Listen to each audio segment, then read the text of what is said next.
Alhamdulillahilladzi nahmaduhu wa nasta'inuhu wa nastaghfiruhu wa natubu ilaih wa na'udzu billahi min syururi anfusina wa min sayyiati a'malina may yahdihillahu fala mudhillalah wa may yudlil fala hadiyalah wa asyhadu an la ilaha illallah wahdahu la syarikalah wa asyhadu anna muhammadan abduhu wa rasuluh. Usikum ibadallahi bitaqwallah wa hustakum ala ta'atihi wastaftih billadhi huwa khair. Qala Allah ta'ala fi kitabihil karim, a'udzu billahi minasyaitonir rajim. Ya ayyuhalladzina amanu taqullah wal tandur nafsum ma qaddamat lighad wattaqullah innallaha khabirum bima ta'malun. Hadirin jamaah Jumat rahimakumullah. Kita wajib bersyukur kepada Allah Subhanahu wa taala pada detik ini Allah memberikan karunia yang besar kepada kita semua dan kita bisa hadir bersama-sama untuk melaksanakan ibadah sholat Jumat. Hadirin sekalian, khatib berwasiat pada diri sendiri dan kepada hadirin sekalian agar senantiasa memelihara dan meningkatkan ketakwaan kita kepada Allah Subhanahu wa taala. Karena takwa inilah yang merupakan bekal yang asasi bagi kita, baik pada waktu kita hidup di dunia, terlebih kelak sampai di yaumil akhir. Hari sekalian, setiap kita senantiasa mengharapkan dalam kehidupan ini mendapatkan kebahagiaan yang hakiki, baik pada waktu kita hidup di dunia, terlebih kelak pada saat kita di yaumil akhir. Oleh karenanya kita semua sering mengumandangkan doa yang ada di dalam Al-Quranul Karim, yang juga diajarkan oleh Rasulullah Sallallahu Alaihi Wasallam di dalam surat Al-Baqarah ayat yang ke-201. Rabbana atina fid dunya hasanah wa fil akhirati hasanah wa qina adzabannar. Ya Rabb kami, anugerahkanlah kepada kami kehidupan yang hasanah di dunia, dan anugerahkan pula kepada kami hasanah di akhirat, dan jauhkan kami dari siksa api neraka. Hadirin sekalian, doa ini sangat istimewa karena yang pertama, Allah secara langsung mengajarkan kepada kita, yakni dalam surat Al-Baqarah ayat 201. Rasulullah pun juga mengajarkan seperti itu. Bahkan dalam suatu hadis disebutkan doa yang paling sering dibaca, dikumandangkan oleh Rasulullah Sallallahu Alaihi Wasallam adalah doa ini. Bahkan kalau kita melaksanakan ibadah haji ataupun umroh, pada saat kita tawaf, setiap satu kali dalam tawaf itu, satu kali putaran, Rasulullah Shallallahu Alaihi Wasallam itu menganjurkan agar kita membaca doa ini pada waktu kita sampai di Rukun Yamani, kemudian sampai di Hajar Aswad. Setiap putaran begitu sangat mendasar, sangat penting doa ini. Nah, hadirin sekalian, kalau kita memohon kepada Allah, berdoa kepada Allah, tentu di dalam doa itu ada spirit untuk mengaplikasikan. Ini sangat mendasar. Jadi kalau kita berdoa, maka sebenarnya kita pun harus berusaha, wajib berusaha untuk mengaplikasikan esensi dari doa itu. Pada waktu kita membaca surat Al-Fatihah yang kita baca setiap rakaat di dalam sholat, kita berdoa, ihdinas siratal mustaqim, ya Allah tunjuki kami ya Allah kepada jalan yang lurus. Maka kita setiap saat juga harus berusaha untuk menjalankan kehidupan ini pada jalan yang lurus, yaitu ad-dinul Islam. Begitu juga doa ini. Kita memahami betul bahwa kebahagiaan di akhirat itu seluruh ulama, seluruh ahli tafsir, para ahli hadis pun sepakat bahwa yang dimaksud hasanah di akhirat itu adalah surga. Itu yang kita minta kepada Allah. Nah kemudian tentu untuk bisa mendapatkan surga itu tidak begitu saja Allah memberikannya kepada kita. Kita hidup di dunia. Di dunia itulah kita harus melakukan suatu aktivitas sesuai dengan apa yang ditentukan oleh Allah dan Rasulnya yang dapat membawa kepada kita kepada surga itu. Jadi tidak cukup kita hanya membacakan doa itu. Nah oleh karena itu hari sekalian, mari kita cermati bersama dari berbagai hadis yang ada, kemudian juga dari ayat-ayat Allah di dalam Al-Quranul Karim, hasanah di dunia yang kita terus-menerus minta kepada Allah, dan sekali lagi wajib kita usahakan dalam kehidupan ini. Ada beberapa hal, paling tidak ada 5 hal penting, paling tidak. Yang pertama adalah agar kita mendapatkan hasanah di dunia, dan harus kita perjuangkan, hendaknya seluruh aktivitas kita dalam kehidupan ini haruslah bernilai ibadah di hadapan Allah. Ini hal yang sangat mendasar, ini hal yang sangat penting. Bukankah Allah Subhanahu wa taala dalam surat Az-Zariyat ayat 56 Allah berfirman, wa ma khalaqtul jinna wal insa illa liya'budun, dan tidaklah aku ciptakan jin dan manusia kecuali untuk mengabdi, untuk beribadah kepadanya. Tentu ibadah di sini adalah menyangkut ibadah yang khassah atau ibadah yang mahdhah, yang khusus, yaitu ibadah yang secara detail dicontohkan oleh Rasulullah Sallallahu Alaihi Wasallam, seperti sholat, zakat, puasa, haji, dan yang lain-lain. Dan jangan lupa ada ibadah yang ghairu mahdhah, ibadah yang sifatnya amah. Seluruh kehidupan kita ini harus bernilai ibadah. Pada waktu kita makan, maka makan itu adalah bagian dari ibadah, karena itu diperintah oleh Allah. Kulu wasrobu wala tusrifu innahu la yuhibbul musrifin. Makanlah dan minumlah kalian, dan janganlah kalian berlebih-lebihan. Allah tidak suka kepada orang yang berlebih-lebihan. Ada perintah. Oleh karena itu kita makan dan minum itu bukan karena lapar dan haus. Ini baru satu contoh.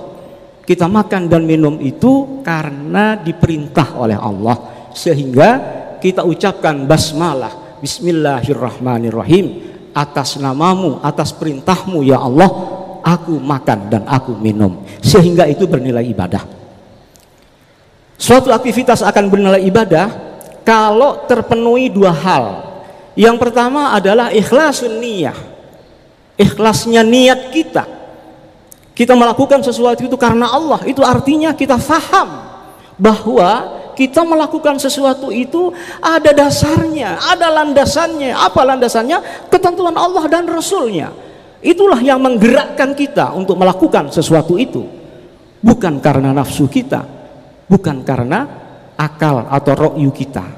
Sehingga setiap kita dituntut untuk terus menerus mengkaji dan mengkaji berusaha memahami ketentuan-ketentuan Allah dan Rasulnya itu, sehingga kita melakukan itu adalah atas dasar itu. Inilah yang namanya akidah, inilah yang namanya iman. Ikhlasun niyah itu dasarnya iman, sehingga kita melakukan sesuatu itu karena Allah, bukan karena yang lain. Kemudian syarat yang kedua adalah ittiba'ur rasul. Dalam mengaplikasikan amal itu kita diminta untuk mencontoh Rasulullah Sallallahu Alaihi Wasallam, baik itu sabdanya, statementnya, amaliyahnya, atau ketentuannya. Ini juga berarti kita selama hidup ini diminta untuk terus menerus mempelajari sunnah-sunnah Rasulullah Sallallahu Alaihi Wasallam, supaya tidak salah kita melakukan sesuatu. Contoh sholat, Rasul mengatakan, "Shollu kama ra'aitumuni usolli." Sholatlah kalian sebagaimana kalian melihat aku sholat. Pelajari. Senyampang kita masih diberikan kehidupan ini, pasti akan bahagia kalau itu dilakukan. Itu fid dunya hasanah yang pertama. Yang kedua, hadirin sekalian, agar mendapatkan hasanah di dunia, kita harus berusaha bahwa ilmu yang dianugerahkan oleh Allah kepada kita adalah ilmu yang dapat memberikan manfaat. Banyak di dalam Al-Quran, banyak di dalam hadis, bahwa ilmu yang bermanfaat ini akan memberikan bahagia bagi kita, bahkan bukan hanya di dunia, tapi juga di akhirat. Itulah yang namanya dakwah. Ya, kita menghidupkan hati umat ini, ihya'ul qulub. Kita dakwai mereka, kita ajarkan mereka, dan kita berikan keteladanan, kemudian juga kita berikan sesuatu yang bisa menghidupkan mereka. Hadirin sekalian, dalam satu ayat, yaitu surat Al-Mujadalah, ya, ayat yang ke-11, Allah menyatakan, yarfa'illahu alladhina amanu minkum walladhina utul ilma darajat. Allah akan mengangkat, melebihkan derajat orang-orang yang berilmu dan orang-orang yang beriman, ya, di antara mereka. Allah akan mengangkat. Kalau Allah akan mengangkat derajatnya orang yang berilmu dan orang yang beriman, udah pasti mereka akan bahagia. Yang mengangkat derajatnya bukan sesama manusia, bukan kemudian diberikan anugerah, diberikan titel dan seterusnya oleh sesama manusia. Allah yang akan mengangkatnya. Itulah sebabnya, hadirin sekalian, dalam salah satu hadis Rasulullah SAW menyampaikan, idza mata banu adama in qata'a amaluhu illa min thalathin shadaqatin jariyatin aw ilmin yuntafa'u bi aw waladin sholihin yad'ulah. Kalau sudah mati anak cucu Adam, maka putus segala amalnya kecuali yang tiga yang akan terus mengalir. Yang pertama adalah sedekah jariyah, yang kedua adalah ilmu yang bermanfaat, kemudian yang ketiga adalah anak yang soleh yang mendoakan. Bahkan hadirin sekalian, dalam satu hadis yang lain Rasulullah menyebutkan, man dalla ala khairin falahu mithla ajri fa'ilihi. Barang siapa yang mengajarkan kebaikan, maka mereka, kata Nabi, akan mendapatkan pahala sebagaimana pahala orang yang diajarkan itu, yang kemudian itu diamalkan. Subhanallah. Sehingga orang-orang yang memanfaatkan ilmunya bisa dirasakan oleh masyarakat, mereka pasti akan bahagia. Bahkan mereka yang mengamalkan ilmunya itu, umur amalnya itu panjang sepanjang zaman ini.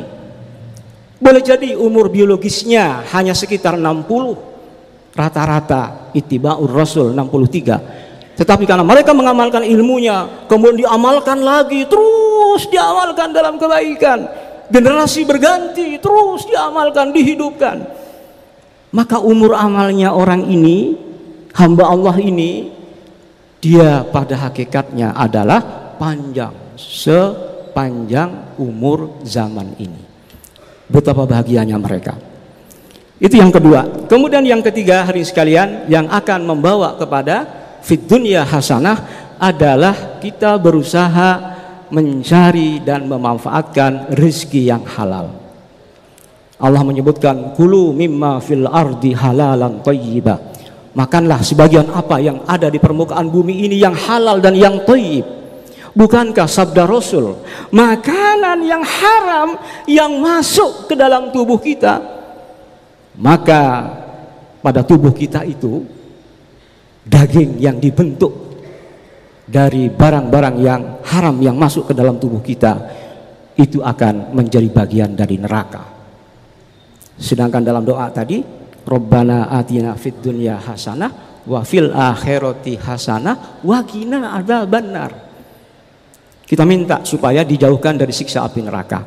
Makanan, minuman yang diperoleh dari harta yang halal maka akan memberikan perilaku dan akhlak yang hasanah, akhlak yang baik. Matanya akan menjadi mata yang sehat dan baik, halalan thayyibah. Tangannya itu juga akan menjadi tangan yang sehat dan baik, tidak sembarangan menggunakan tangannya. Begitu juga kakinya, begitu juga lisannya. Betapa bahagia mereka yang senantiasa berusaha mencari dan menggunakan harta yang halal dalam kehidupan kita ini. Itu yang ketiga.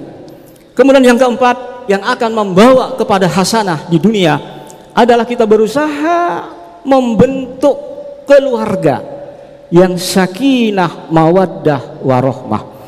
Suatu keluarga yang di dalamnya suami, istri dan anak-anaknya adalah hamba-hamba Allah yang soleh, hamba-hamba Allah yang solehah. Betapa bahagianya keluarga itu. Dan tentu untuk membentuk keluarga yang sakinah, mawaddah, warahmah itu tidak datang dengan sendirinya, harus diupayakan oleh kita. Allah menyebutkan di dalam surat Al-Imran ayat 114, ciri dari hamba Allah yang soleh itu adalah yu'minuna billahi wal yaumil akhir wa ya'muruna bil ma'ruf wa yanhauna 'anil munkar wa yusari'una fil khairat wa ulaika minas sholihin. Hamba-hamba Allah yang soleh itu, mereka itu adalah punya 3 ciri. Yang pertama adalah mereka beriman kepada Allah dan beriman pada hari akhir.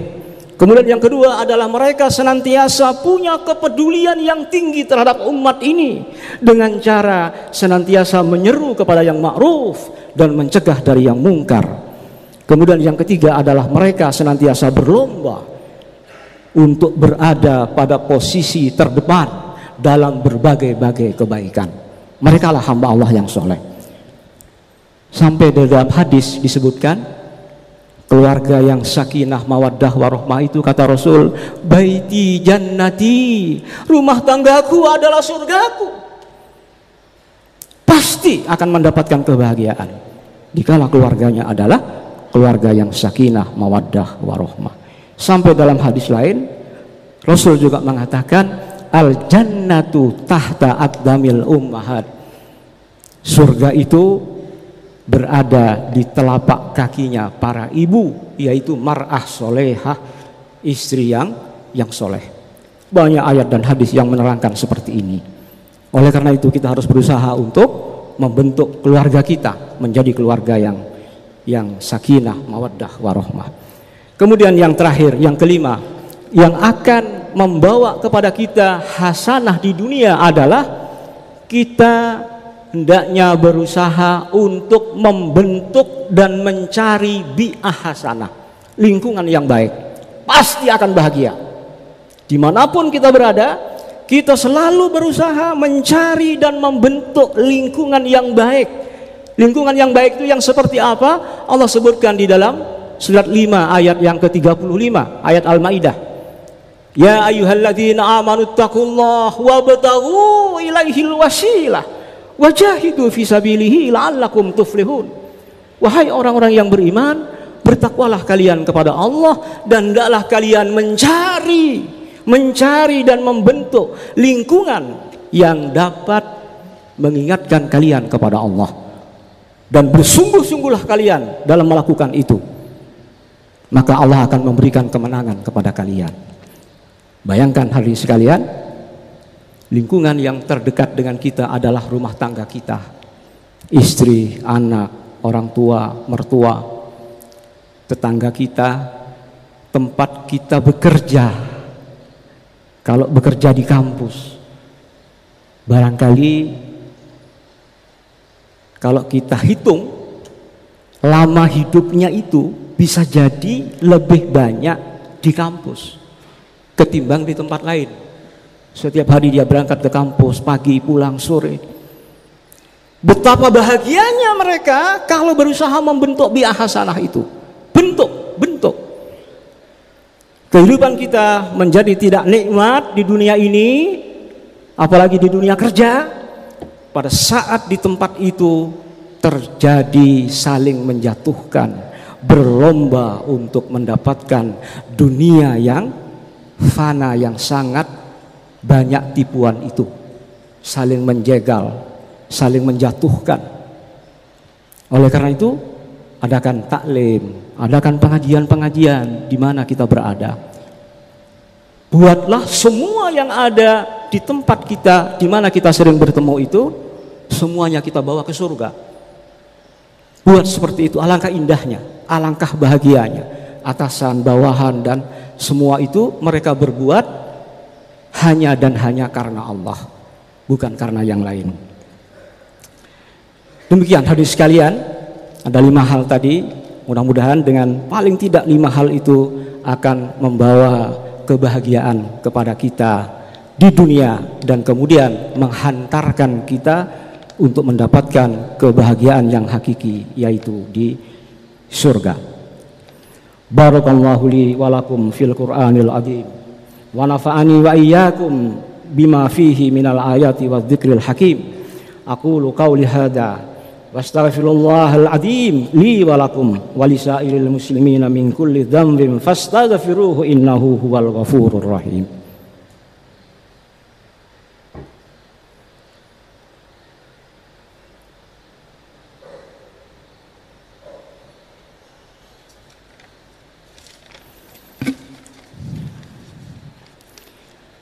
Alhamdulillahilladzi hadana lihada wa ma kunna linahtadiya laula an hadanallah.